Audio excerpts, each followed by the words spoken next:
Congratulations nga pala sa winner natin this week. Meron po tayong dalawang nanalo ng tigi-isang cellphone. Si Ma'am Jeneline Hernandez at si Ma'am Gretchen Mapalo. Sila po yung makakatanggap ng tigi-isang cellphone this week. Kaya kung bago ka pa lang dito sa aking YouTube channel, abay mag-subscribe ka na po para makasali ka sa ating weekly pa cellphone giveaways. Dahil nga po tuloy-tuloy ang pamimigay natin ng cellphone. Bilang pasasalamat ko na rin sa mga followers natin sa aking Facebook page, sa mga subscribers dito sa aking YouTube channel, at syempre sa mga nagpa-follow sa akin sa aking TikTok account. So anyway, sana masupport nyo din ako sa ating bagong business, yung lip tint rebranding. Hello everyone! Again, welcome back dito sa aking YouTube channel. Again, this is Yana. In today's video, pag-uusapan na naman natin itong isang pautangan online. Bagong-bago na naman mga besh na pautangan online. At ayon dito ay napakabilis nga daw yung pag-process ng pautangan na ito ng ating loan application. Pero bago natin pag-usapan,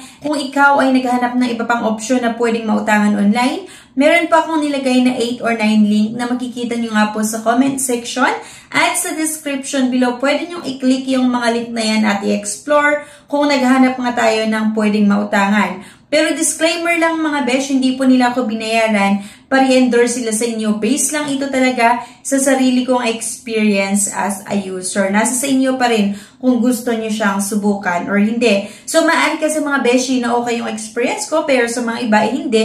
Sa atin naman kasi talaga nagbabayad tayo on or before yung due date. Disclaimer, try or apply at your own risk.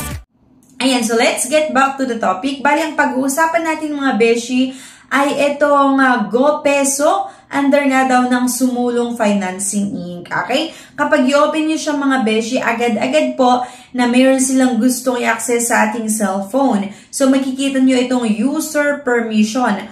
Ito nga daw yung location, camera, storage, phone status, ayan, yung text message list of installed app. At kailangan yung mag-agree dito kasi same nga din siya sa ibang mga loan app na kapag hindi po kayo nag-agree, abay hindi po maitutuloy or hindi po kayo makakapag-apply nga sa pautangan na ito.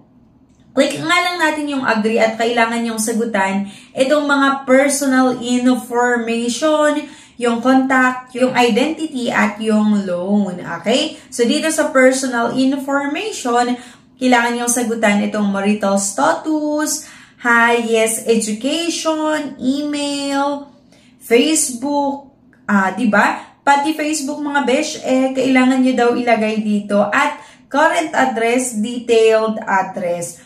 Kapag i-click nyo mga besh yung next, ito kailangan natin maglagay ng bank account, pwedeng e-wallets din like GCash. So ayan mga beshi, dito kasi nila i-disburse yung loan proceeds once na na-approvehan nga ang ating loan application. So, click nyo lang yung confirm once nga po na nailagay nyo yung GCash number nyo. Pero please lang sana panood nyo yung buong video na ito bago nyo nga subukan. After ng personal information, dito na nga po tayo sa contact na kung saan kailangan nating maglagay ng emergency contact. So, ayan, name, telephone number, at yung relation. Dalawa lang naman yung hinahanap nila mga beshi at sumunod dito ay yung identity information.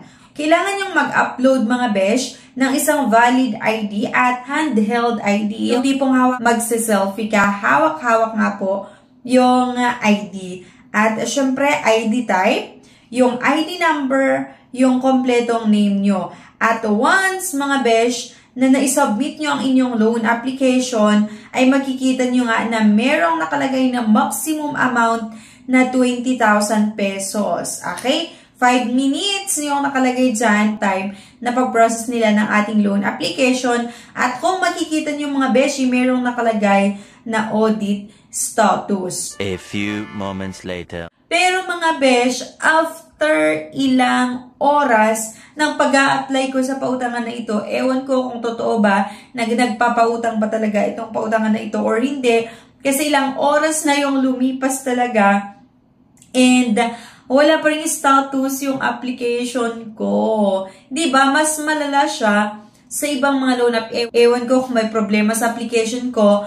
Kasi ilang oras na talaga, wala pa akong na-receive na text messages or calls or emails man lang na nagsasabi regarding sa status ng aking loan application. And ewan ko kung bukas magkaka-okay na or may mag-message sa akin, pero talaga 3 oras na yung nakalipas, wala pa ring status yung application natin.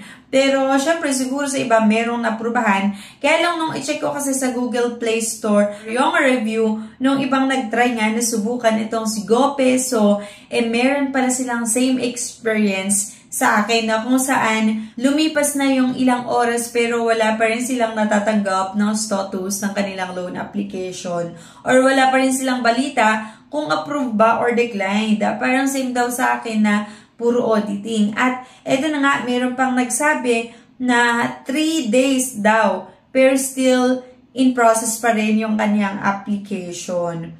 So, halos lahat yung nakita ko dito sa Google Play Store ay puro negative din. Iyon nga po, napakatagal yung pa-process nila ng loan application.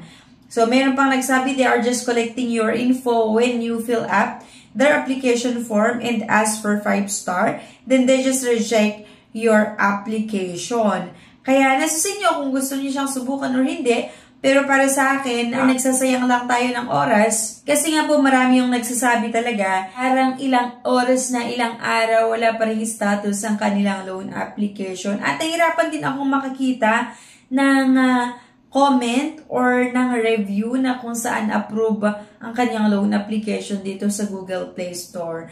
Ayan. So, ayun na nga, kung naghahanap kayo ng ibang option na lang na pwedeng mautangan online, kasi nga hindi ito maganda na pwedeng subukan, hindi siya pang emergency, meron po tayong nilagay na 8 or 9 link na makikita nyo nga po sa comment section at sa description below. Pero disclaimer lang, hindi po ako binayaran para endorse nga po sa inyo na sa inyo pa rin kung gusto nyo subukan or hindi. Mas maganda mga besh kapag gusto nyo umutang dito, gumawa na lang din tayo ng sarili nating research. Maaari kasi na okay yung experience ko nga, pero yung mga iba hindi okay yung experience nila. So sa atin naman kasi talaga, nagbabayad tayo on or before yung due date kapag sinusubukan ko yung iba't ibang mga loan app. Kaya wala po akong na-experience na hindi maganda. Okay? So yun lang. Sana may nakuha kayo na idea sa video na ito.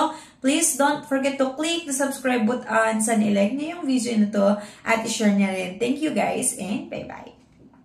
Congratulations nga pala sa winner natin this week. Meron po tayong 2 nanalo ng tig-isang cellphone. Si Ma'am Jeneline Hernandez at si Ma'am Gretchen Mapalo. Sila po yung makakatanggap ng tig-isang cellphone this week. Kaya kung bago ka pa lang dito sa aking YouTube channel, abay mag-subscribe ka na po para makasali ka sa ating weekly pa-cellphone giveaways. Dahil nga po tuloy-tuloy ang pamimigay natin ng cellphone. Bilang pasasalamat ko na rin sa mga followers natin sa aking Facebook page, sa mga subscribers dito sa aking YouTube channel, at syempre sa mga nagpa-follow sa akin sa aking TikTok account. So anyway, sana mas-support nyo din ako sa ating bagong business, yung lip tint rebranding.